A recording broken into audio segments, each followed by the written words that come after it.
It's the hope of many Republicans that Texas Senator Ted Cruz will run for president in 2016. But he was born in Canada. Is that a problem? Asks Tom Geoghegan. According to the birth certificate he released to the Dallas Morning News, Cruz was born in Calgary to a father from Cuba and a mother from Delaware, U.S. He moved to the U.S. aged 4 and has both U.S. and Canadian citizenship. Article 2, Section 1, Clause 5 of the U.S. Constitution says no person except a natural-born citizen is eligible to be president. But what does this mean? The truth is that there's no authoritative legal understanding of what it means, says Roger Smith, a political scientist at the University of Pennsylvania. But the dominant legal interpretation is that a person acquires citizenship by birth, either by being born on American soil or to an American parent. This would effectively bar immigrants from the White House, even if they become U.S. citizens, but not people like Cruz with at least one U.S. citizen for a parent. Smith says the writers of the Constitution were principally concerned about European aristocrats being able to claim eligibility to the highest office in the U.S. But he believes the clause should now be removed from the Constitution because it is at odds with the American spirit. It's also a more restrictive policy than exists in many other countries,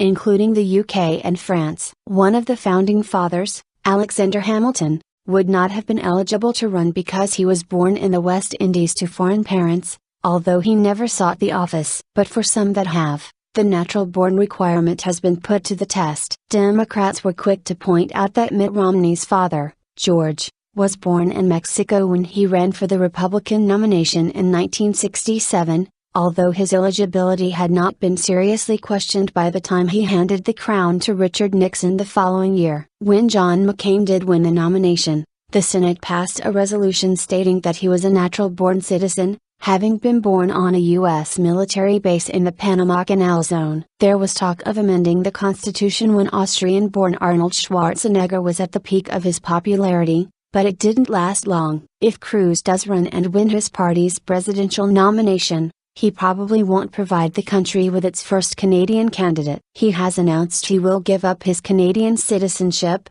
for political rather than legal reasons.